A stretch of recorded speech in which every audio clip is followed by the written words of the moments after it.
Welcome back to the Buddhist Bookshelf YouTube channel. Today we will continue reading The Sorrowless Flower, written in Ngoc Tran Dharma name Thien Phuc, episodes number 21. 279.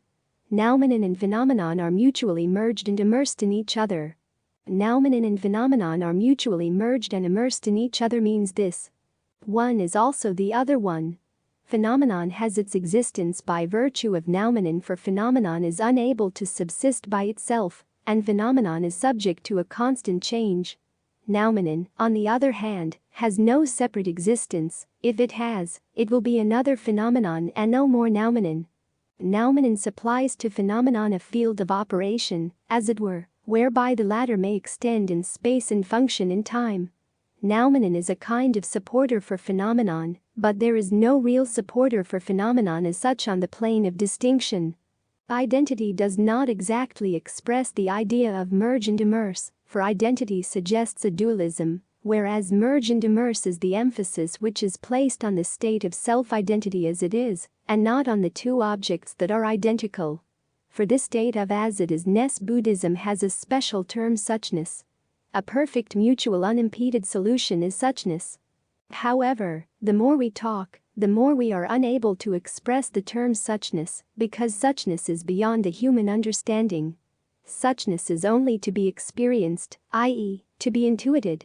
Anything that is expressible in words is already conceptualized and misses the point altogether. What is regarded as an intellectual understanding is generally made to precede the spiritual, but when a man actually has the experience or intuition, he at once realizes that it is utterly beyond any sort of ratiocination, that is, it altogether supersedes intellectual understanding. 280. Theory and practice are in harmony.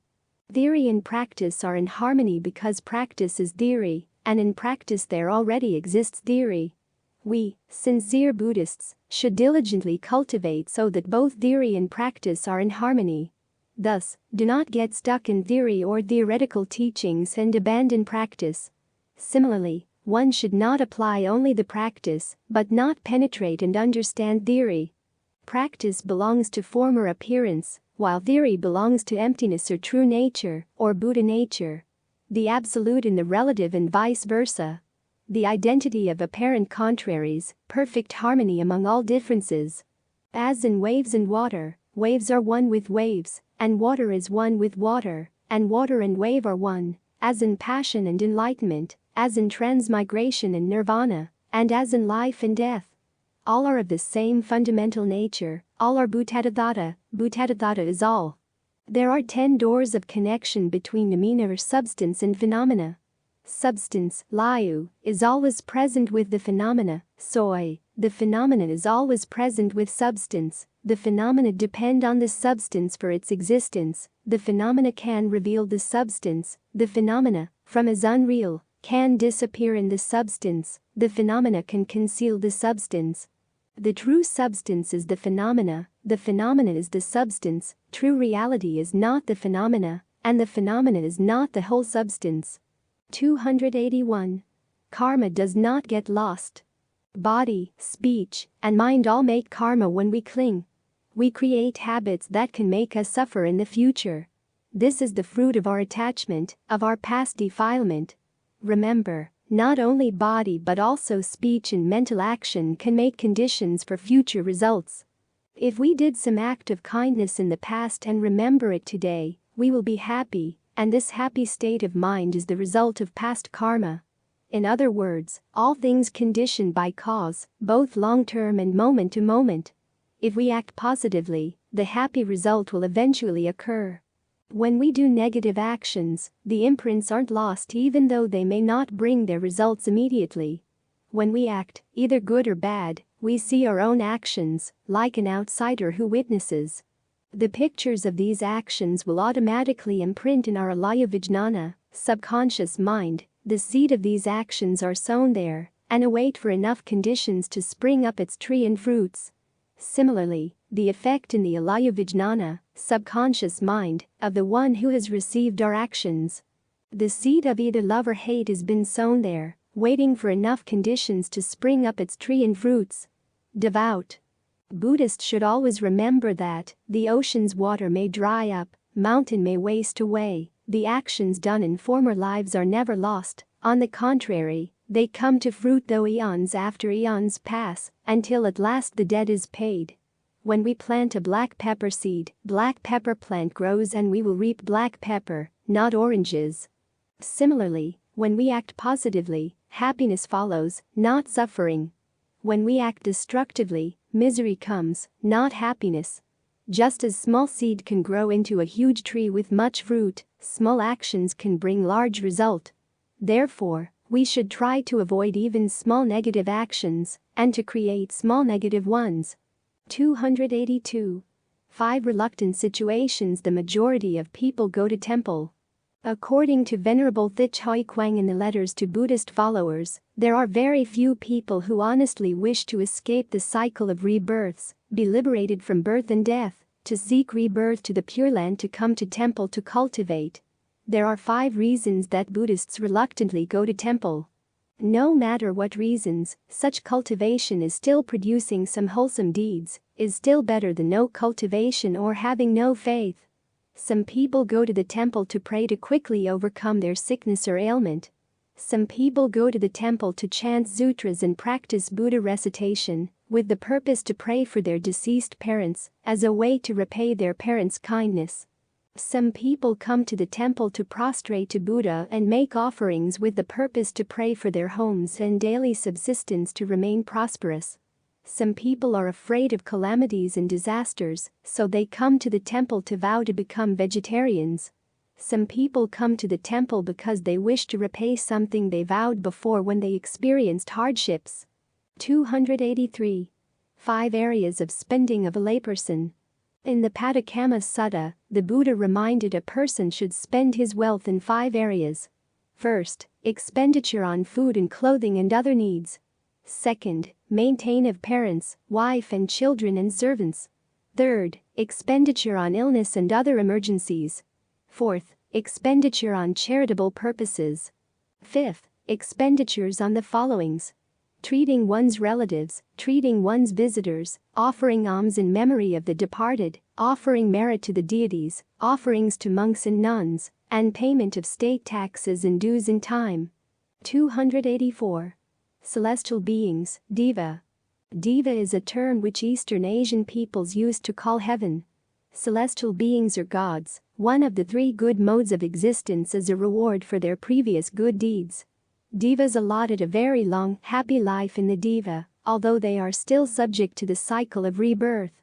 However, this happiness may constitute a substantial hindrance on their path to liberation, for they cannot recognize the truth of suffering. Deva is a Sanskrit term for gods or celestial beings, beings that inhabit the highest of the 6 destinies, gati, within cyclic existence, samsara. Although Buddhism denies the existence of an almighty God, but there are a number of mentioned gods in Buddhist literature. According to Buddhism, celestial beings or gods are merely sentient beings whose good deeds in past lives result in their being born as gods. They are beings in one of the 3 good modes of existence as a reward for their previous good deeds.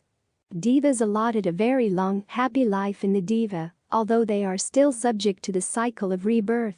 These are superhuman beings who are above the human level. Heavenly beings are believed to inhabit the heavens above the human realm, but are still unenlightened and still bound to samsara, luin-hoi, and subject to birth and death. However, gods are living beings who can only enjoy various kinds of pleasure to satisfy their senses, brought back as the result of effort and cultivation of their past lives. Their pleasure is considered to be better than humans and other suffering realms, but they are not aware of the law of impermanence, or the inevitable end of such temporary bliss. Then after that they will fall down to the suffering worlds of human, asura, hungry ghost, animal or even hell. According to Buddhism, this happiness may constitute a substantial hindrance on their path to liberation, for they cannot recognize the truth of suffering, and after their good karma is exhausted, they will be reborn in one of the lower realms and experience suffering. Therefore, in Buddhism, gods are not objects of prayers or religious cultivation, and they have no important role in Buddhism. Divine vehicle is one of the 5 vehicles. It transports observers of the 10 good qualities, Thien, to one of the 6 Deva realms of desire, and those who observe dhyana meditation to the higher heavens of form and non-form. Celestials, the state of gods. God's realm is reserved to those who observe the 5 basic commandments and have practiced the 10 meritorious action and abstain to do the 10 evil deeds. Although the celestial path is blessed with more happiness than our world, it is still marked by the 5 signs of decay and the things that go against our wishes. 285. Sound hearer. The Sanskrit term Sravaka literally means hearer. This name was given to the disciple of the Buddha, may be a monk, a nun, a layman or a laywoman, bent on his or her liberation. A Sravaka hears and learns the truth from the Buddha, then follows and practices the teachings of the Buddha, and finally attains nirvana. He or she also serves others, but his or her capacity to do so is limited. Sravakas are yet under the covering of too great a karma hindrance. They are unable to cherish such great vows are made by the bodhisattvas for the spiritual welfare of all beings. Their insight is not clear and penetrating deep enough to see all the secrets of life. They have not yet opened the wisdom eye. A disciple of a Buddha may be a monk, a nun, a layman or a laywoman.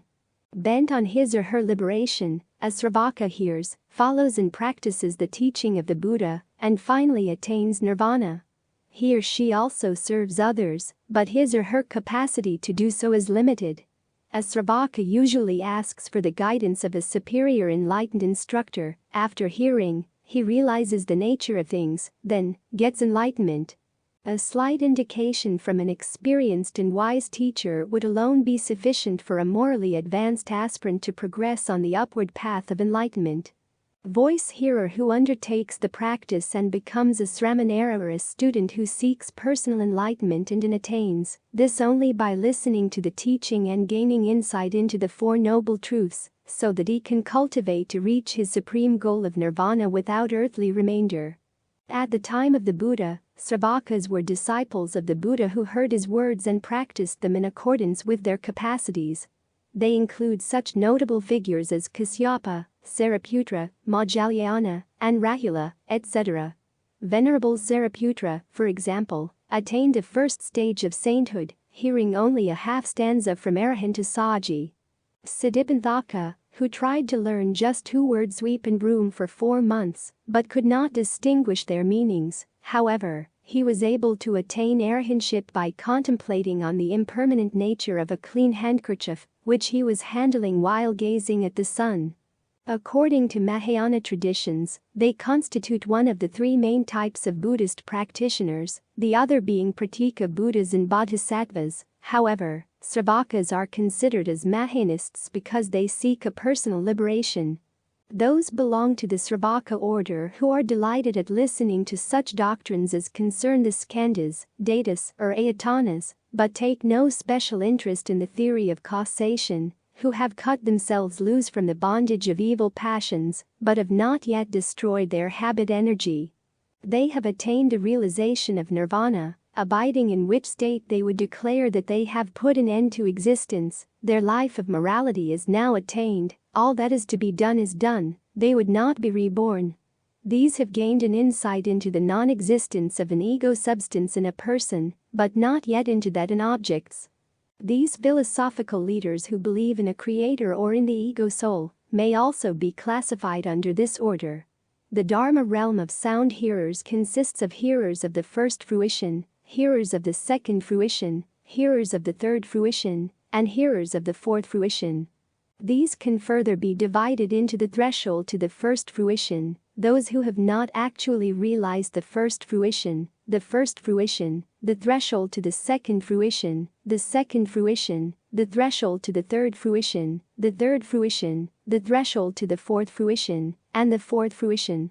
Sound hearers are also called rats. They can fly through the air and manifest transformations, and they are endowed with spiritual powers. Those of the first fruition have to sever the delusions of views. Those of the second fruition have to sever the delusions of thoughts. Those of the third fruition have to sever tiny delusions which are as small and as many as dust and sand. Those of the fourth fruition not only have to sever tiny delusions which are as small and as many as dust and sand, but also have to destroy a bit of ignorance. Here are of the four noble truths and limited to that degree of development. The objective is personal salvation.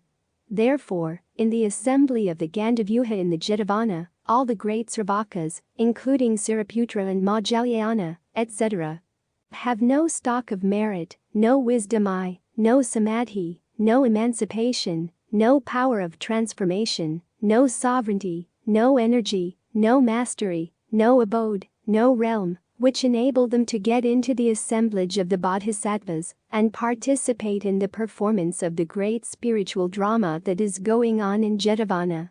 As they have sought their deliverance according to the vehicle and way of Sravakahood, what they have accomplished does not go beyond Sravakahood.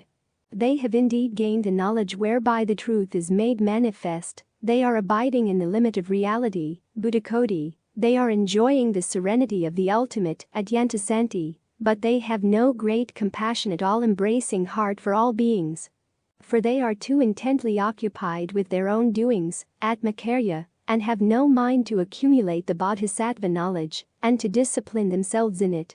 They have their own realization and emancipation, but they have no desire, make no vows to make others also find a resting abode in it. They do not thus understand what is really meant by the inconceivable power of the Tathagata. According to the Prajnaparamita Sutra, there are contrasts between a bodhisattva and a sravaka.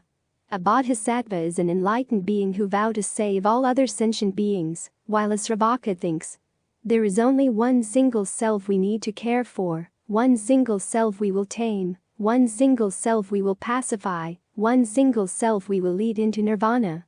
Then a sravaka will undertake exercises which bring about wholesome roots for the sake of taming himself, pacifying himself, nirvanasing himself.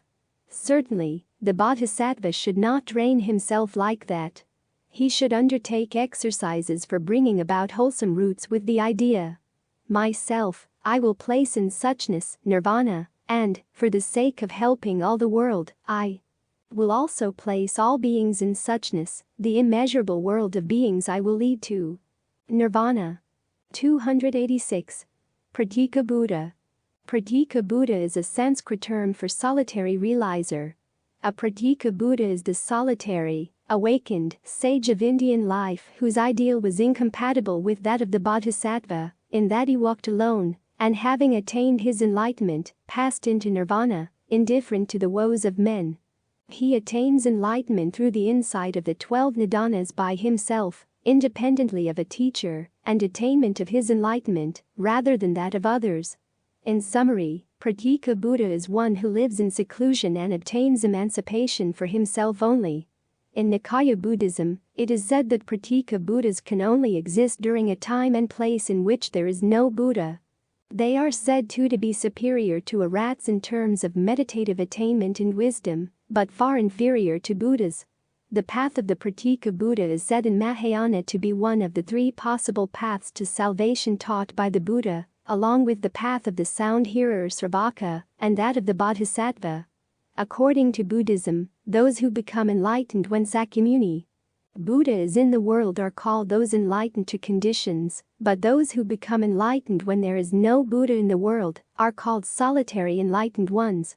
The word pratika means private individual singular solitary. Pratika Buddha is one who is in solitary singleness and independence of all external support, attains arhatship. They like to cultivate at solitary places or on mountain peaks alone. They observe the blooming of hundreds of flowers in the springtime and the falling of yellow leaves in the autumn, and awaken to how the myriad things naturally come into being and then cease to be. Pratika Buddhas are those who become fully enlightened by meditating on the principle of causality. The Buddhist enlightenment arises from pondering over the 12 nidanas. Unlike the perfect Buddhas, however, they do not exert themselves to teach and help others. Pratyekabuddha does not share with others his hard-won knowledge of the means for the attainment of nirvana. He believes that others too, driven by the stern reality of the miseries of life, may someday take to the holy path, but does not bother to teach or enlighten them. They consider enlightenment as an individual, not a social or cosmic achievement. He is enlightened to conditions, or a person who realized nirvana by himself or herself at a time when there is no samyaksambhata in the world. He or she also renders services to others, but in a limited way. He or she is not capable of revealing the truth to others as a samyaksambhata, a fully enlightened, does. He obtains the individual enlightenment. He is the one who lives apart from others and attains enlightenment alone, or for himself, contrast with the altruism of the bodhisattva principle. Those who become enlightened when a Buddha is still in the world are called those enlightened to conditions. Those who become enlightened when there is no Buddha in the world are called solitarily enlightened ones. The term solitarily enlightened ones, pratyeka Buddha, is not limited to the Buddhists, but is a general term for those who attain enlightenment by living in isolation, recluses, pondering alone over the meaning of life, observing the flying flowers and falling leaves. They are called solitarily enlightened ones because they get enlightened by themselves. They like to sleep high on mountain peaks alone. Springtime's flowers wither in the fall. They observe the blooming of hundreds of flowers in the springtime, and the falling of yellow leaves in the fall, and awaken to how the myriad things naturally come into being, and then cease to be. They also contemplate the reasons of birth and death in the cycle of 12 interconnecting links, or the 12 links of condition co-production. Those of the Pratyekabuddha order are realizer of conditions. This is one of the 10 stages toward the Buddhahood. Pratyekabuddhas are those who are enlightened to conditions. In the spring, they watch the white blossoms open. In the autumn, they see the yellow leaves fall, etc. They awake to the knowledge that all phenomena are not existent permanently. They see that everything must follow the same process: birth, formation, decay, and death. Pratyeka Buddha who understands the 12 nidanas, or chain of causation, and so attains to complete wisdom. His stage of attainment is Pratyeka Buddha stage. One who seeks enlightenment for himself, defined in the Lotus Sutra as a believer who is diligent and zealous in seeking wisdom, loves loneliness and seclusion, and understands deeply the nidanas. It is a stage above Sravaka and is known as the middle vehicle. Thien Phuc distinguishes as an ascetic in a period without a Buddha, as a Pratyeka Buddha. He attains his enlightenment alone, independently of a teacher, and with the object of attaining nirvana and his own salvation, rather than that of others, as is the object of a bodhisattva. The middle conveyance period, characterized as that of the Pratyeka Buddha, who is enlightened by the 12 nidanas. It is considered as an advance on the Hinayana, but not yet the standard of the altruistic bodhisattva vehicle or the Mahayana. Pratyeka Buddhas are those who become fully enlightened by meditating the principle of causality. Unlike the perfect Buddha, however, they do not exert themselves to teach others. A person who realizes nirvana alone by himself at a time when there is no samyaksambhata in the world. He or she also renders services to others, but in a limited way. He or she is not capable of revealing the truth to others as a samyaksambhata, a fully enlightened Buddha, does. A person who enlightens through cultivating on the reasoning of the riddle of life, especially as defined in the 12 nidanas. This person is also called solitary enlightened one or individual enlightenment. Who are enlightened in the 12 nidanas, thop no non-Thien. However, the objective is personal salvation or own enlightenment. Pratyeka Buddhas enlightened by themselves. They have attained to supreme and perfect insight, but they enter nirvana without proclaiming the truth to the world. This is totally different from the bodhisattva's ideal. However, ordinary people should always remember that how much efforts Pratyeka Buddhas did in their situation. So they deserve our admiration and respect. 287. Bodhisattvas. Bodhisattva is a Sanskrit term for an enlightened being. This is the one whose essence is bodhi, whose wisdom is resulting from direct perception of truth, with the compassion awakened thereby. Enlightened being who is on the path to awakening, who vows to forego complete enlightenment until he or she helps other beings attain enlightenment. A Sanskrit term which means awakening being or a being of enlightenment, or one whose essence is wisdom, or a being who aspires for enlightenment. This is the ideal of Mahayana Buddhism. The beginning of the Bodhisattva's career is marked by the dawning of the mind of awakening, Bodhicitta, which is the resolve to become a Buddha in order to benefit others. So, Bodhisattva is considered as a human being with his own karmas at his very birth as all other creatures, but he can be able to get rid of all his inner conflicts, including bad karmas and sufferings, and external crises, including environments, calamities and other dilemma, can change this unfortunate situation, and can make a peaceful, prosperous and happy world for all to live in together by using his effort and determination in cultivating a realistic and practical way without depending on external powers.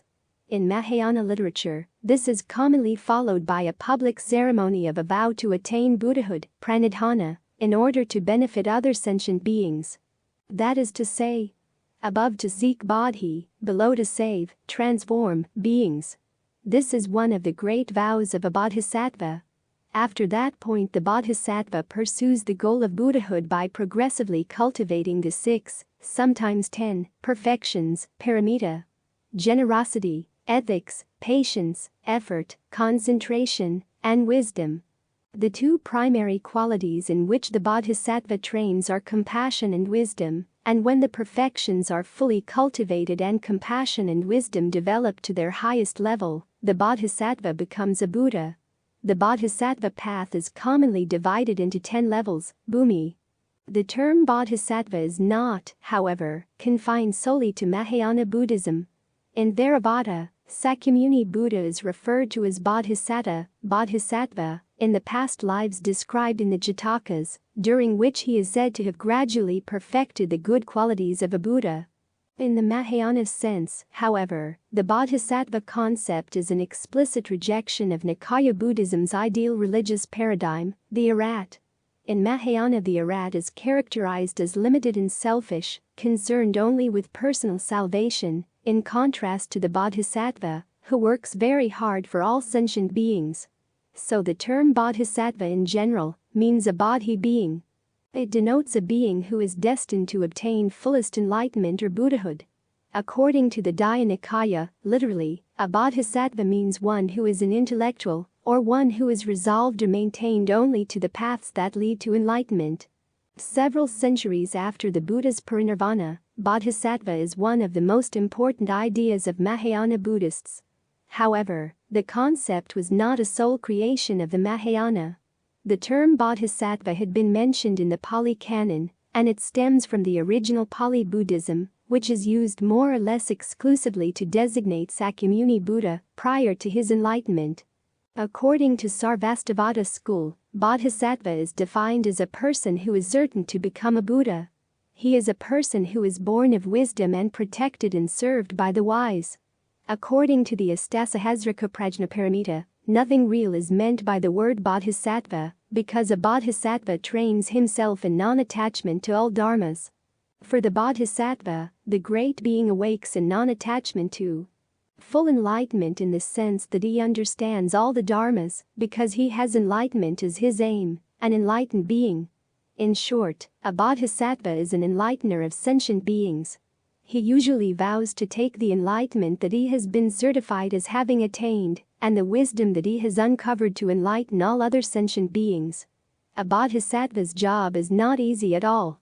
Though his appearance is not rare as that of a Buddha, but it is extremely difficult for a bodhisattva to appear, and it is also extremely difficult for ordinary people to encounter a real bodhisattva. A bodhisattva is a mahasattva as defined in Sanskrit language. Maha means great and sattva means either being or courage. Nagarjuna gives a number of reasons why bodhisattvas are called great beings.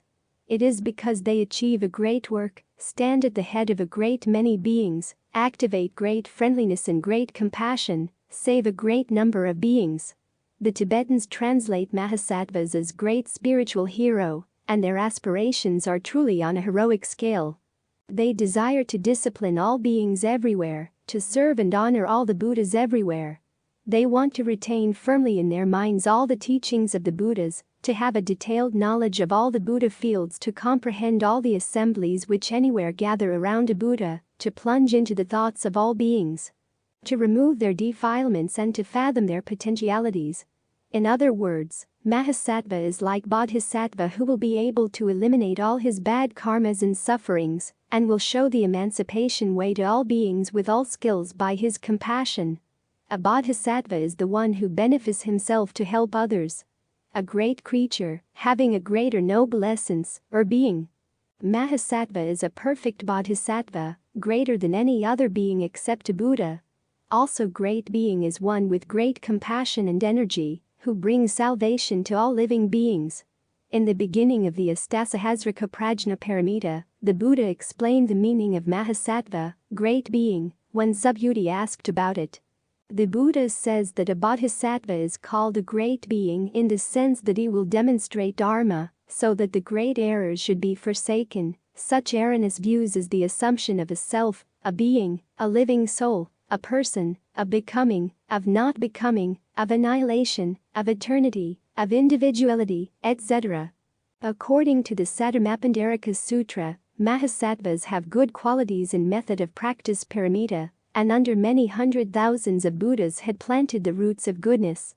In the Theravada Buddhism, a bodhisattva is a person in the school of the elders who is desirous of acquiring the characteristics of a perfect being, the enlightened one. It appears as such in the Pali Nikayas.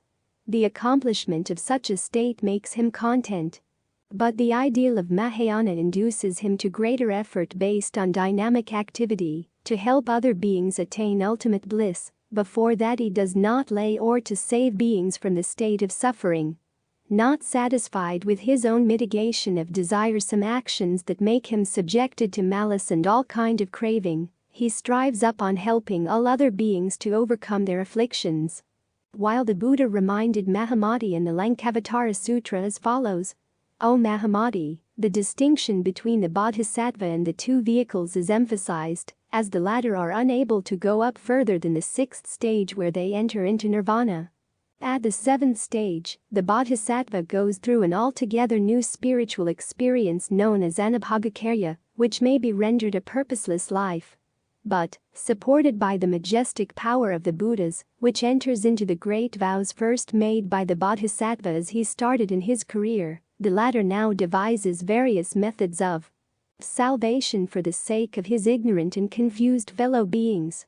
But from the absolute point of view of the ultimate truth in the Lankavatara Sutra, attained by the bodhisattva, there is no such graded course of spirituality in his life, for here is really no gradation, krama, no continuous ascension, kramanyasandhi, but the truth, Dharma, alone, which is imageless, nirabhasa, and detached altogether from discrimination. According to the Vimalakirti Sutra, the Buddha told Maitreya, "You should know that there are two categories of bodhisattvas: those who prefer proud words and a racy style, and those who are not afraid of digging out the profound meanings which they can penetrate."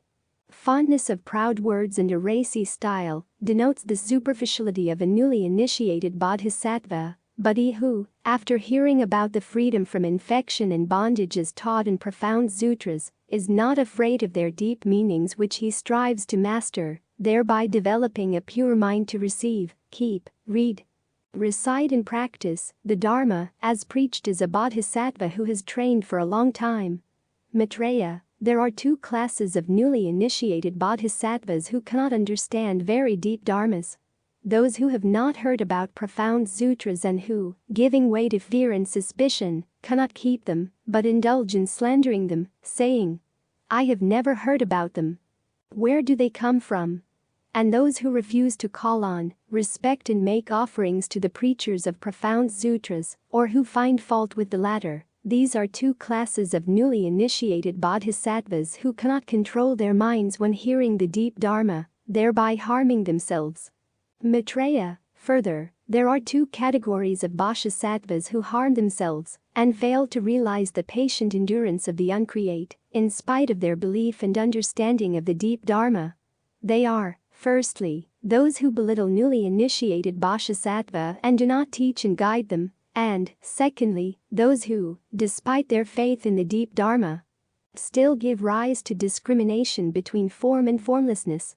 After hearing the Buddha expound the Dharma, Maitreya said, "World-honored one, I have not heard all this before.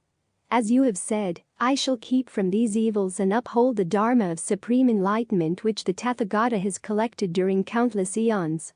In future, if there are virtuous men and women who seek for Mahayana, I shall see to it that this sutra will be placed in their hands, and shall use transcendental power to make them remember it, so that they can receive, keep, read, recite and proclaim it widely. 288. The origination of the Bodhisattva ideal.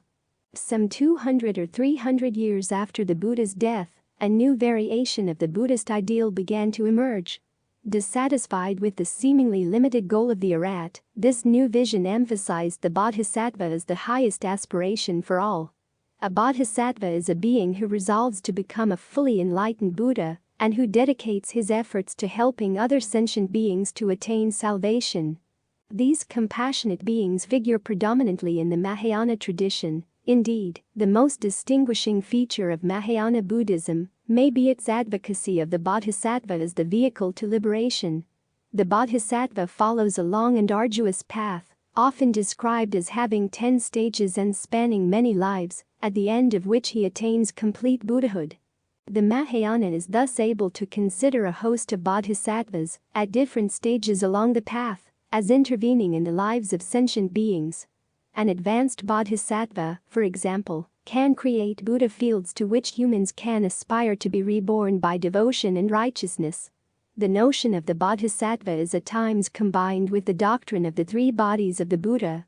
This theory maintains that the ultimate form of Buddhahood and the true nature of things is the body of Dharma itself, Dharmakaya. The body of Dharma is revealed progressively by 2 other bodies. The enjoyment body, Sambhogakaya, a subtle form perceptible only to those advanced in the path, and the transformation body, Nirmanakaya, a physical form apparent to all. According to this scheme, Gautama was merely a transformation body, an apparition of ultimate Buddhahood. Other bodhisattvas, who are enjoyment bodies, can also teach and intervene through transformation and apparition. Important Mahayana bodhisattvas include Avalokitesvara, Manjusri, who personifies great wisdom and is often represented holding a sword, which he uses to cut through the veil of ignorance, and Maitreya, the kindly one, who will be the next Buddha and who, after attaining Buddhahood, will send the next transformation body to teach on earth. Other great Buddhist teachers are sometimes associated with bodhisattvas and are even seen as their incarnations. One of these is Nagarjuna, who was an abbot at the Buddhist University of Nalanda in the 2nd century AD. Nagarjuna is considered the founder of the Madhyamaka, a school of Buddhist philosophy that was active in Buddhist India. Madhyamaka greatly influenced certain forms of Chinese and Japanese Buddhism, such as Zen, and still flourishes today in Tibet. In Tibetan, bodhisattva is translated as heroic being. The heroic quality of the bodhisattva is brought out by the Prajnaparamita. Suppose a hero, endowed with great accomplishments, had gone out with his mother, father, sons, and daughters. By some set of circumstances, they would get into a huge wild forest.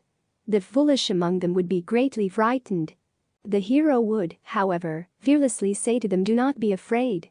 I will speedily take you out of this great and terrible jungle and bring you to safety." Since he is fearless, vigorous, exceedingly tender, compassionate, courageous and resourceful, it does not occur to him to take himself alone out of the jungle, leaving his relatives behind. Against the erudite, Mahayana Buddhism claimed that we must take the whole of the creation with us to enlightenment, that we cannot just abandon any beings, as all beings are as near to us as our relatives are. What a man should do is to make no discrimination between himself and others, and to wait until he had helped everybody into nirvana before loosing himself into it. The Mahayanists thus claimed that the erudite had not aimed high enough. According to the Mahayana Buddhism, the ideal man, the aim of the Buddhist effort, was not the rather self-centered, cold and narrow-minded erudite, but the all-compassionate bodhisattva, who abandoned the world, but not the beings in it. Wisdom had been taught as the highest quality for an erudite, and compassion as a subsidiary virtue, but to a bodhisattva, compassion came to rank as equal with wisdom. While the wisdom of an erudite had been fruitful in setting free in himself, What there was to be set free, it was rather sterile in ways and means of helping ordinary people. The bodhisattva would be a man who does not only set himself free, but who is also skillful in devising means for bringing out and maturing the latent seeds of enlightenment in others. According to the Prajnaparamita Sutra, the Buddha taught, doers of what is hard are the bodhisattvas, the great beings who have set out to win supreme enlightenment. They do not wish to attain their own private nirvana. On the contrary, they have surveyed the highly painful world of being, but they do not tremble at birth and death. They have set out for the benefit of the world, for the peace and happiness of the world. They have resolved, and yet desirous to win supreme enlightenment, they do not tremble at birth and death. They have set out for the benefit of the world, for the ease of the world, out of pity for the world. They have resolved, we will become a shelter for the world, a refuge for all beings, the world's place of rest, the final belief of all beings, islands of the world, lights of the world, leaders of the world's means of salvation. According to the Mahayana Buddhism, the ideal of the bodhisattva was partly due to social pressure on the order, but to a great extent it was inherent in the practice of the unlimited, which had trained the monks not to discriminate between themselves and others. As we saw, Buddhism has at its disposal two methods by which it reduces the sense of separateness on the part of individuals. The one is the culture of the social emotions or sentiments, such as loving kindness, friendliness, and compassion. The other consists in acquiring the habit of regarding whatever one thinks, feels or does as an interplay of impersonal forces, called dharmas, weaning oneself slowly from such ideas as I or mine or self. There is a logical contradiction between the method of wisdom, which sees no persons at all, but only dharmas, and the method of the unlimited, which cultivates relations to people as persons. The meditation on dharmas dissolves other people, as well as oneself, into a conglomeration of impersonal and instantaneous dharmas. It reduces our manhood into 5 heaps or pieces, plus a label. If there is nothing in the world except bundles of dharmas, as cold and as impersonal as atoms, instantaneously perishing all the time, there is nothing which friendliness and compassion could work on. One cannot wish well to a dharma which is gone by the time one has come to wish it well, nor can one pity a dharma, say a mind object or a sight organ or a sound consciousness. In those Buddhist circles where the method of dharmas was practiced to a greater extent than the unlimited, it led to a certain dryness of mind, to aloofness, and to lack of human warmth. The true task of the Buddhist is to carry on with both contradictory methods at the same time. As the method of dharmas leads to boundless expansion of the self, because one identifies oneself with more and more living beings. As the method of wisdom explodes the idea that there are any persons at all in the world, so the method of the unlimited increases the awareness of the personal problems of more and more persons. How then does the Mahayana resolve this contradiction? The Buddhist philosophers differs from philosophers bred in the Aristotelian tradition, in that they are not frightened, but delighted by a contradiction. They deal with this, as with other contradictions, by merely stating it in an uncompromising form, and then they leave it at that. According to the Diamond Sutra, "Hear, O Subhuti, a bodhisattva should think thus: as many beings as there are in the universe of beings, be they being egg-born, or from a womb, or moisture-born, or miraculously born, be they with form, or without, be they with perception, without perception, or with neither perception nor no perception, as far as any conceivable universe of beings is conceived, all these should be led by me into nirvana. Into that realm of nirvana which leaves nothing behind. And yet, although innumerable beings have thus been led to nirvana, no being at all has been led to nirvana. And why? If in a bodhisattva the perception of a being should take place, he would not be called an enlightenment being or a bodhisattva. The ideal of the bodhisattva was partly due to social pressure on the Sangha order, but to a great extent it was inherent in the practice of the unlimited, which had trained the monks not to discriminate between themselves and others. As we saw, Buddhism has at its disposal two methods by which it reduces the sense of separateness on the part of individuals. The one is the culture of the social emotions or sentiments, such as friendliness and compassion. The other consists in acquiring the habit of regarding whatever one thinks, feels or does as an interplay of impersonal forces, called Dharma, weaning oneself slowly from such ideas as I or mine or self. There is a logical contradiction between the method of wisdom, which sees no person at all, but only dharmas, and the method of the unlimited, which cultivates relations to people as persons. The meditation on dharmas dissolves other people, as well as oneself, into a conglomeration of impersonal and instantaneous dharmas. It reduces our manhood into 5 heaps, or pieces, plus a label. If there is nothing in the world except bundles of dharmas, as cold and as impersonal as atoms, instantaneously perishing all the time, there is nothing which friendliness and compassion could work on. One cannot wish well to a dharma which is gone by the time one has come to wish it well, nor can one pity a dharma, say a mind object or a sight organ or a sound consciousness. In those Buddhist traditions where the method of dharmas was practiced to a greater extent than the unlimited, it led to a certain dryness of mind, to aloofness, and to lack of human warmth. The true task of a Buddhist is to carry on with both contradictory methods at the same time. As the method of dharmas leads to boundless contraction of the self because everything is emptied out of it, so the method of unlimited leads to a boundless expansion of the self because one identifies oneself with more and more living beings.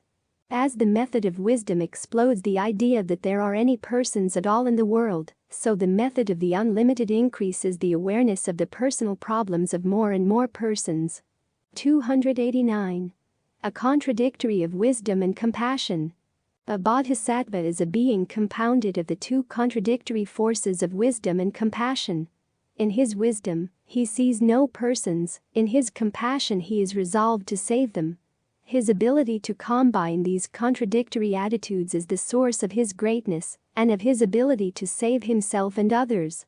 What a man should do is to make no discrimination between himself and others, and to wait until he had helped everybody into nirvana before losing himself into it. The Mahayanists thus claimed that the erudite had not aimed high enough. The ideal man, the aim of the Buddhist effort, was, according to them, not the rather self-centered, cold and narrow-minded erudite, but the all-compassionate bodhisattva, who abandoned the world, but not the beings in it. Whereas in Theravada tradition, wisdom had been taught as the highest, and compassion as a subsidiary virtue, in Mahayana, compassion now came to rank as equal with wisdom. While the wisdom of the erudite had been fruitful in setting free in himself what there was to be set free, it was rather sterile in ways and means of helping ordinary people. In Mahayana Buddhism, the bodhisattva would be a man who does not only set himself free, but who is also skillful in devising means for bringing out and maturing the latent seeds of enlightenment in others. According to the Prajnaparamita Sutra, doers of what is hard are the bodhisattvas, the great beings who have set out to win supreme enlightenment, but they do not wish to attain their own private nirvana.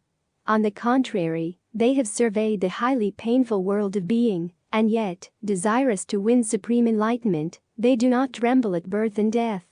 They have set out for the benefit of the world, for the ease of the world, out of pity for the world. They have resolved, we will become a shelter for the world, a refuge for the world's place of rest, the final relief of the world, islands of the world, leaders of the world's means of salvation. 290. Should bodhisattvas be considered as heavenly gods? Bodhisattvas should never be considered as heavenly gods or devas, or permanent entities for worship. Buddhists should always remember that the idea of bodhisattva is only a symbolic method of Buddha Dhamma, created by intellectual patriarchs after the Buddha's parinirvana, only to satisfy the religious need of followers, and to adjust Buddhism in some special circumstances. The concept of bodhisattvahood appears in both Theravada and Mahayana Buddhisms. So the idea of bodhisattva in Mahayana Buddhism is in no way a strange idea to the Theravada Buddhism. According to the Buddhist canon, both Theravada and Mahayana Buddhisms inherited the idea of bodhisattva from the oldest oral tradition, rather than borrowed from one another. According to E.J. Thomas in a book titled Buddhism No School of Buddhism, may be called as the originator of the concept of bodhisattva, nor any document can be justified which school borrowed the idea from the others. According to Mahayana Buddhism, bodhisattvas are those who develop bodhicitta, fulfill the paramitas, to eventually become a Buddha. The development of the bodhicitta requires that the adept must dedicate himself in his several lives to the services of others, and should not desire his own emancipation, unless and until all others have attained it, because seeking one's own emancipation before that of others would mean that he has not developed the virtue of self-sacrifice to the fullest extent. Also, according to Mahayana Buddhism, bodhisattvas are innumerable as sand particles in the Ganges.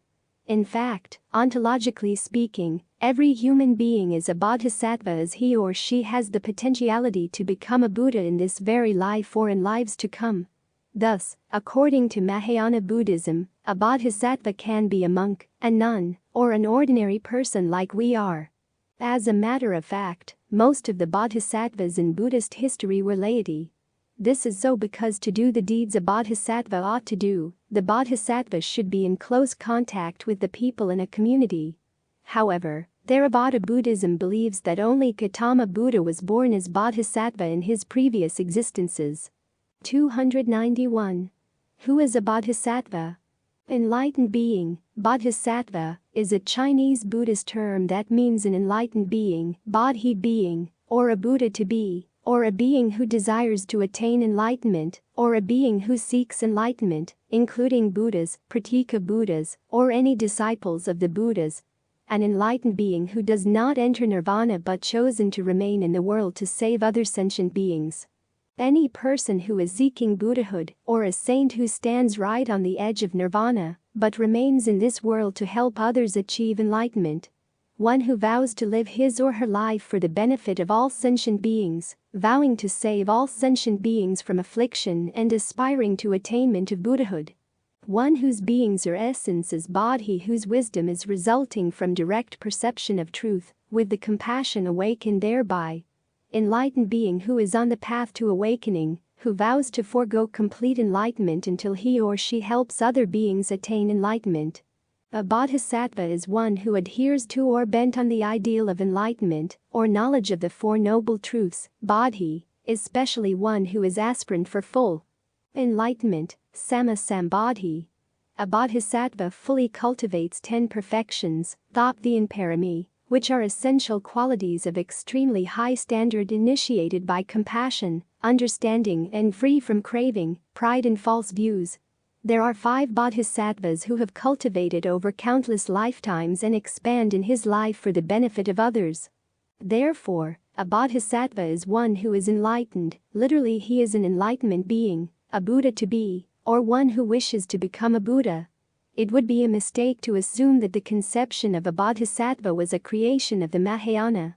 For all Buddhists, each Buddha had been, for a long period before his enlightenment, a bodhisattva. But why does a bodhisattva have such a vow? Why does he want to undertake such infinite labor? For the good of others, because they want to become capable of pulling others out of this great flood of sufferings and afflictions. But what personal benefit does he find in the benefit of others? To a bodhisattva, the benefit of others is his own benefit, because he desires it that way. Who could believe that? It is true that people devoid of pity and who think only of themselves find it hard to believe in the altruism of the bodhisattva. But compassionate people do so easily. According to the Mahaprajnaparamita Sastra, Bodhi means the way of all the Buddhas, and Sattva means the essence and character of the good Dharma.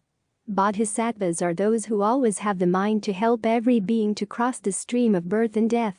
A bodhisattva is a conscious being of or for the great intelligence, or enlightenment. The bodhisattva seeks supreme enlightenment not for himself alone, but for all sentient beings. A bodhisattva is a Mahayanist, whether monk or layman. Above is to seek Buddhahood, below is to save sentient beings. He seeks enlightenment to enlighten others. A bodhisattva is one who makes the 6 paramitas, Luik Noah, their field of sacrificial saving work and of enlightenment. The objective is salvation of all beings. 4 infinite characteristics of a bodhisattva are kindness, 2, pity, bai, joy, hayu, self-sacrifice, zao. A person, either a monk, a nun, a layman or a laywoman, who is in a position to attain nirvana is a sravaka or a pratyeka Buddha, but out of great compassion for the world, he or she renounces it and goes on suffering in samsara for the sake of others. He or she perfects himself or herself during an incalculable period of time and finally realizes and becomes a Sanyaksambutta, a fully enlightened Buddha. He or she discovers the truth and declares it to the world. His or her capacity for service to others is unlimited. Bodhisattva has in him bodhicitta and the inflexible resolve. There are two aspects of bodhicitta: transcendental wisdom, prajna, and universal love, karuna. The inflexible resolve means the resolve to save all sentient beings. A bodhisattva is one who has the essence or potentiality of transcendental wisdom or supreme enlightenment, who is on the way to the attainment of transcendental wisdom. He is a potential Buddha. In his self-mastery, wisdom, and compassion, a bodhisattva represents a high stage of Buddhahood, but he is not yet a supremely enlightened, fully perfect Buddha.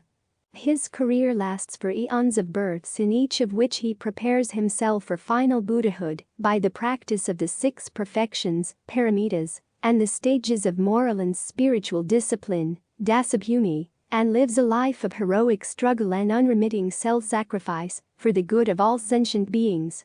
Bodhisattva is an enlightening being who, deferring his own full Buddhahood, dedicates himself to helping others attain liberation.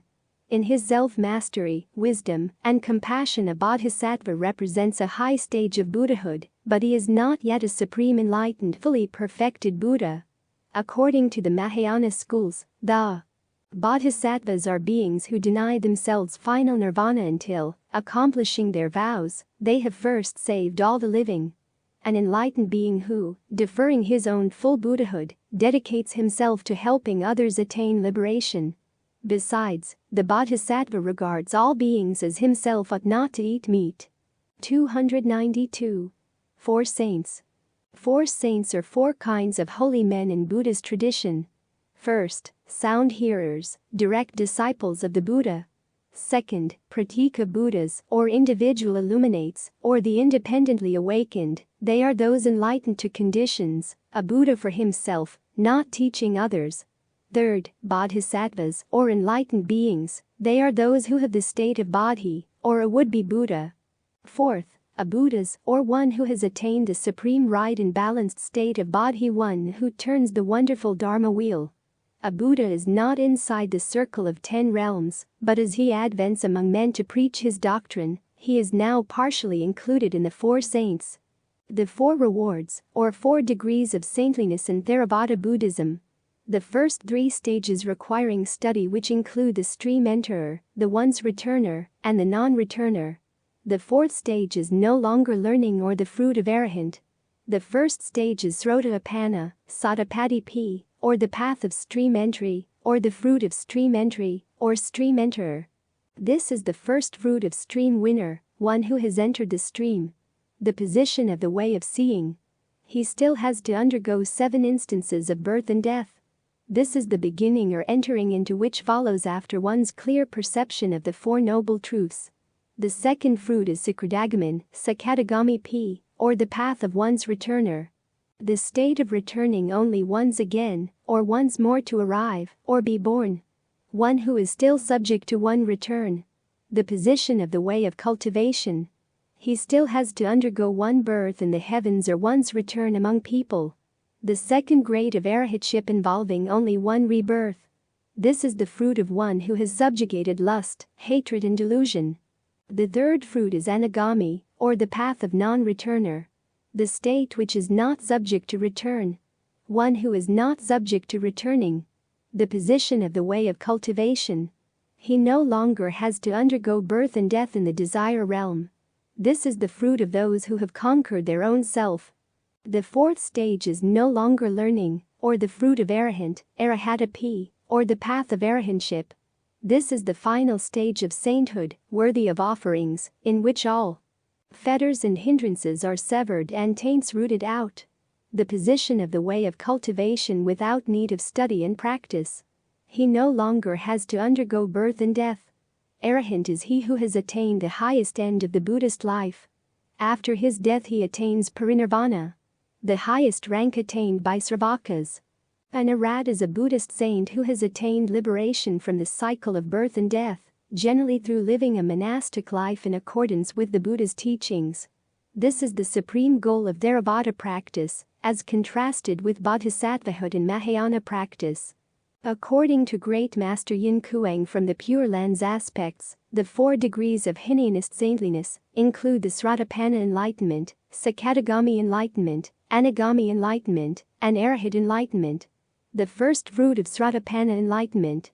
This is the clear perception and knowledge of the enlightened beings at this level is limited to a world system, which includes the 6 unwholesome paths, 4 great continents, Sumera mountain, 6 heavens of desires, first dhyana heaven. The second fruit of Sakadagami enlightenment, Sakadagaman P. This is the perception and knowledge of these beings are limited to a small world system, consisting of 1,000 world systems. An enlightened being in the second stage towards Arhatship, who has realized the 4 noble truths, and has eradicated a great portion of defilements. The best known example is the Bodhisattva Maitreya. He will return to the human world for only one more rebirth before he reaches full realization of Arhatship. An enlightened being who has realized the 4 noble truths and has eradicated a great portion of defilements. He will return to the human world for only one more rebirth before he reaches full realization of Arhatship. The third fruit of Anagami enlightenment. This is the perception and knowledge of these beings include a medium world system, consisting of 1,000 small world systems. The position of the way of cultivation. He no longer has to undergo birth and death in the desire realm. The position of the way of cultivation. He no longer has to undergo birth and death in the desire realm. Anagaman is one of the 4 stages in Hinayana sanctity. According to Theravada Buddhism, Anagaman is a person is free from the first 5 fetters of believing ego, doubt, clinging to rites and rules, sensual appetite, and resentment, who eliminated the first 5 fetters, samyojana. Clinging to the idea of self, doubt, clinging to rituals and rules, sexual desire, and resentment. One who is never again reborn in this world.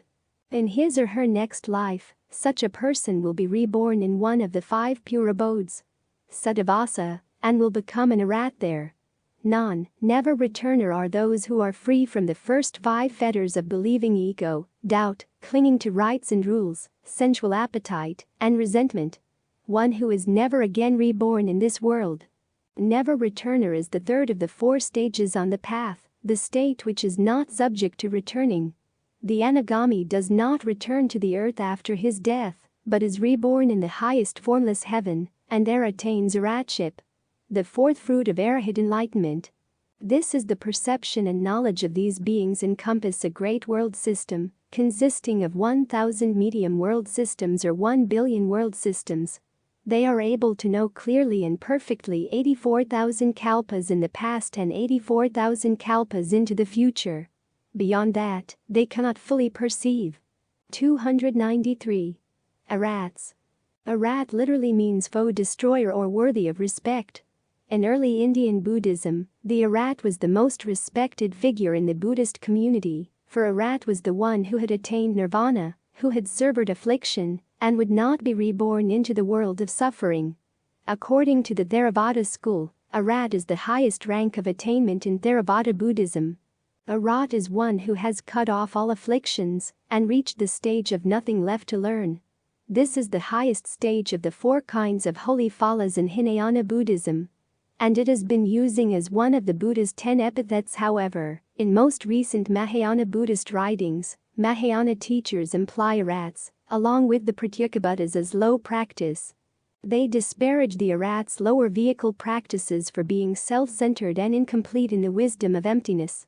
Arhat is one who has overcome all afflictions. Arhat is one who has done what needs be done and attained enlightenment and is no longer subject to death and rebirth. A Sravaka who has attained the highest rank. Arahant represents the example of a virtually pure superhuman teacher. So, he is an object of veneration and a merit field which other Buddhists should follow to cultivate. Some people consider arahant's ideal as low compared to the bodhisattva ideal. However, devoted Buddhists should always remember that both of them are on the same level, but each ideal has its own special meaning. Arhat is one of the fruitions of the path of cultivation. One who attains the fruit of Arhat, or fourth stage of sainthood, and is no more reborn anywhere.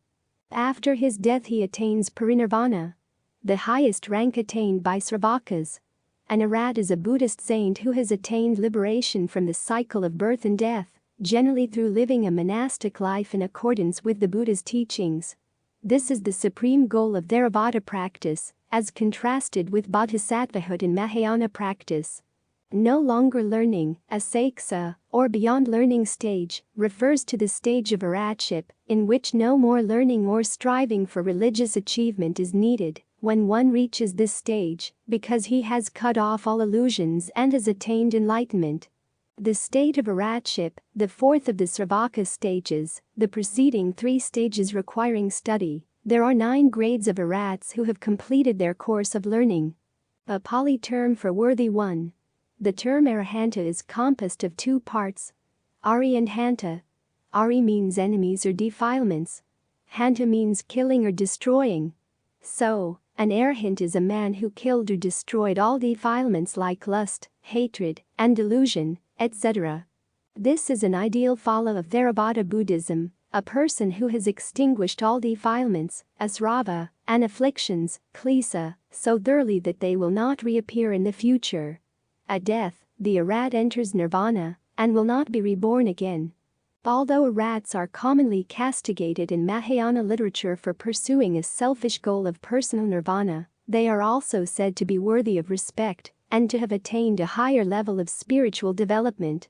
The figure of the Lohan, Arhat, became widely popular in East Asia, particularly in Chan, which emphasized personal striving for liberation.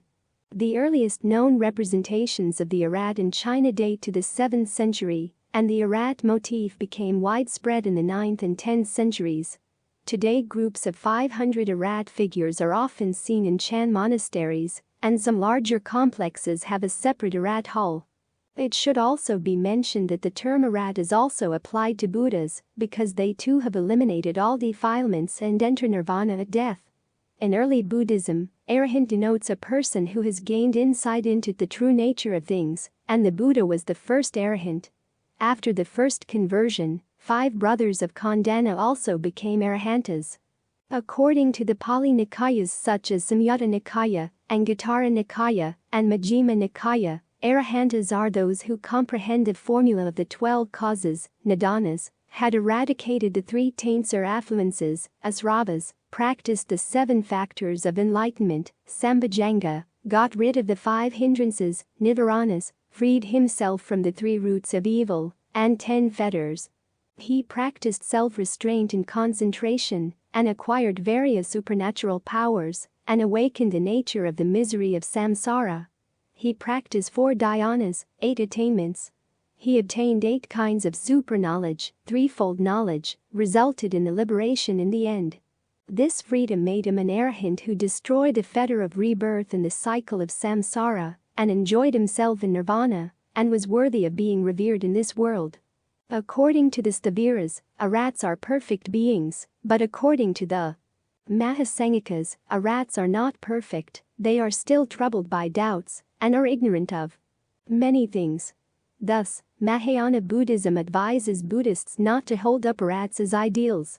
Rather, those should be emulated as ideals who during eons of self-sacrifice and continuous struggle to save sentient beings and to attain Buddhahood. In the Book of Kindred Sayings, the Buddha does not make any statement differentiating between himself and an arahant.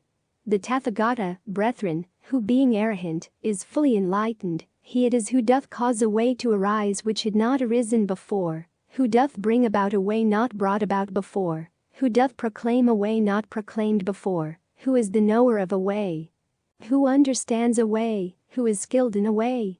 And now, brethren, his disciples are wayfarers who follow after him. That, brethren, is the distinction, the specific feature which distinguishes the Tathagata who, being arahant, is fully enlightened, from the brother who is free by insight.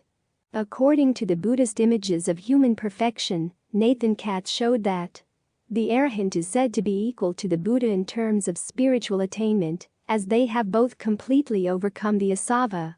According to the Milinda Panha, arahants outshining all other bhikkhus, overwhelming them in glory and splendor, because they are emancipated in heart. Arahantship is called the jewel of emancipation. Arat still has three meanings: worthy of offerings, slayer of thieves, and patience with the non-production of dharmas. First, worthy of offerings. One who is worthy of offerings, or worthy of worship or respect from humans and gods, one of the 10 titles of a Tathagata. It is said that if you make offerings to an arahant, you thereby attain limitless and boundless blessings. There is no way to calculate how many worthy of offerings, worthy of worship or respect from humans and gods, one of the 10 titles of a Tathagata.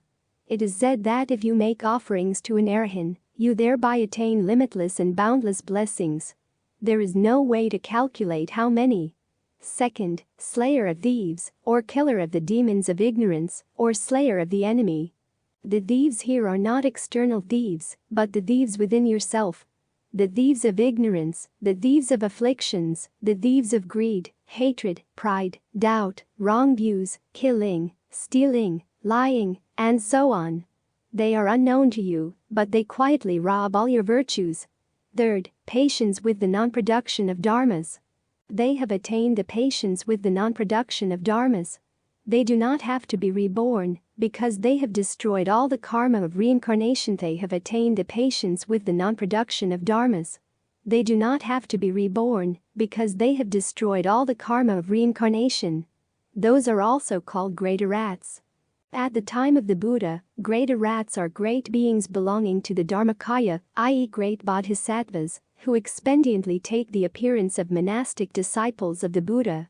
They have realized the inconceivable reality of the Buddha Dharma, and so they are called great. They accompanied the Buddha as he turned the wheel of the Dharma, bringing benefits to all the realms of humans and gods, and so they were well known to all. In all Buddhist sutras, 1,250 bhikkhus were always mentioned. According to the Encyclopedia of Buddhism, the word arahanta is derived from the root ar, to deserve, to be worthy, to be fit, and is used to denote a person who has achieved the goal of religious life in Theravada Buddhism. Arahanta is composed of 2 parts, ari and hanta. Ari means enemies or defilements. Hanta means killing or destroying. So, an arahant is a man who killed or destroyed all defilements like lust, hatred and ignorance.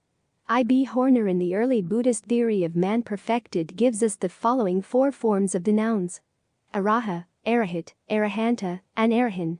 In early Buddhism, the term denotes a person who has gained insight into true nature of things, and the Buddha was the first arahant. After the first conversion, 5 brothers of Khandana also became arahants. The arahants are described as Buddha, i.e., those who attained enlightenment after the fully enlightened one. Then, as time passed, the conception of arahantship was gradually widened and elaborated by the Buddha and his successors. Thus, an arahant who was also supposed to comprehend the formula of the 12 nidanas, had eradicated the 3 asravas, practiced the 7 factors of enlightenment, got rid of the 5 hindrances, freed himself from the 3 roots of evil, 10 fetters of belief. He practiced self-restraint and concentration, and acquired various supernatural power, and awakened the nature of the misery of samsara. He practiced the 4 meditations, 4 ecstatic attainments and the supreme condition of trance, and obtained the 6 kinds of super-knowledge, threefold knowledge, etc., resulted in the liberation in the end. This freedom made him an arahant who destroyed the fetter of rebirth in the cycle of samsara, and enjoyed himself in nibbana, and was worthy of being revered in this world. In the Pasataka Sutta, the Buddha reminded us the following arahant formula: the brother who is an arahant in whom the intoxicants are destroyed, who has done his task, who has laid down his burden, who has attained salvation, who has utterly destroyed the fetters of rebirth, who is emancipated by true dharmas. The discipline of a Buddhist is aimed at the attainment of arahantship. In other words, arahant is an ideal man or sage at the highest of spiritual development. According to the view of Theravada Buddhism, during the life of the Buddha, many of his disciples attained enlightenment in his presence. They fully eradicated the fires of greed, hatred and delusion, and, having attained nirvana, were released from samsara, the endless cycle of rebirth. These worthy ones, arhats, form part of the noble Sangha, in which Buddhists take refuge, along with the Buddha and the Dharma, and represent the ideal of the Theravada tradition. Because they received the teaching as disciples, rather than discovering it for themselves, they are not perfect Buddhas. Famous arhats include Sariputra, known for his wisdom and ability to teach, Moggallana, renowned for his mental and meditational power, and Ananda, the Buddha's attendant, who was recognized for his devotion and supernatural memory in reciting the Buddha's teaching at the first council. Ananda is also known for his role in establishing the first Buddhist order of nuns. The position of the arhat, the consummate one, is very clear. When a person totally eradicates the lust, hatred, and delusion that leads to becoming, he is liberated from the shackles of samsara, from repeated existence. He is free in the full sense of the word. He no longer has any quality which will cause him to be reborn as a living being, because he has realized nibbana, the entire cessation of continuity and becoming, bhava-nirodha. He has transcended common or worldly activities and has raised himself to a state above the world, while yet living in the world. His actions are issueless, are karmically ineffective. For they are not motivated by the lust, hatred and delusion, by the mental defilements, kilesa. He is immune to all evil, to all defilements of the heart. In him, there are no latent or underlying tendencies, and usaya, he is beyond good and evil, he has given up both good and bad, he is not worried by the past, the future, nor even the present. He clings to nothing in the world and so is not troubled. He is not perturbed by the vicissitudes of life. His mind is unshaken by contact with worldly contingencies. He is sorrowless, taintless and secure. While the Mahayanists always maintained that an arhat had not completely shaken off all attachment to I and mine. He set out to obtain nirvana for himself, and he won nirvana for himself, but others were left out of it. In this way, the arhat could be said to make a difference between himself and others, and thereby to retain, by implication, some notion of himself as different from others, thus showing his inability to realize the truth of not-self to the full. Mahayana Buddhism compared the arhat unfavorably with the bodhisattva, and it claimed that all should emulate the bodhisattva and not the arhat. In the Dharmapada Sutra, the Buddha taught, "There is no more suffering for him who has completed the journey, he who is sorrowless and wholly free from everything, who has destroyed all fetters." Dharmapada 90. The mindful exert themselves, they do not enjoy in an abode, like swans who have left their pools without any regret. Dharmapada 91. Arhats for whom there is no accumulation, who reflect well over their food, who have perceived void, signless and deliverance, and their path is like that of birds in the air which cannot be traced. Dharmapada 92. Arhats for whom there is no accumulation, who reflect well over their food, who have perceived void, signless and deliverance, and their path is like that of birds in the air which cannot be traced. Dharmapada 92. Arhats whose afflictions are destroyed, who are not attached to food, who have perceived void, signless and deliverance, and their path is like that of birds in the air which cannot be traced. Dharmapada 93. The gods even pay homage to arhats whose senses are subdued, like steeds well trained by a charioteer, those whose pride and afflictions are destroyed. Dharmapada 94. Like the earth, arhats who are balanced and well disciplined, resent not. He is like a pool without mud, no new births are in store for him. Dharmapada 95. Those arhats whose mind is calm, whose speech and deed are calm, they have also obtained right knowing, they have thus become quiet men. Dharmapada 96. The man who is not credulous, but knows the uncreated, who has cut off all links and retributions, and renounces all desires, he is indeed a supreme man. Dharmapada 97. In a village or in a forest, in a valley or on the hills, on the sea or on the dry land, wherever arhats dwell, that place is delightful. Dharmapada 98. For errats, delightful are the forests, where common people find no delight. There the passionless will rejoice, for they seek no desires nor sensual pleasures. Dharmapada 99. According to the sutra in 42 sections, chapter 1, the Buddha said, "Always observe the 250 precepts, enter into and abide in purity by practicing the Four Noble Truths, which accomplish arahantship. Arahants can fly and transform themselves. They have a lifespan of vast eons, and wherever they dwell they can move earth and heaven. One who achieves, certifies, arahantship severes love and desire in the same manner as severing the four limbs, one is never able to use them again." 294. 5 Pure Dwelling Heavens.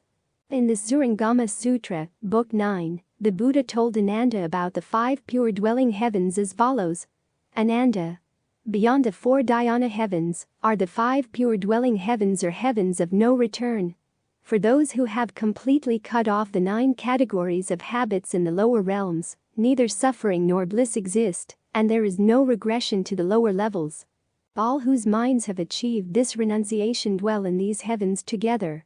First, no affliction heaven, those who have put an end to suffering and bliss, and who do not get involved in the contention between such thoughts, are among those in the heaven of no affliction.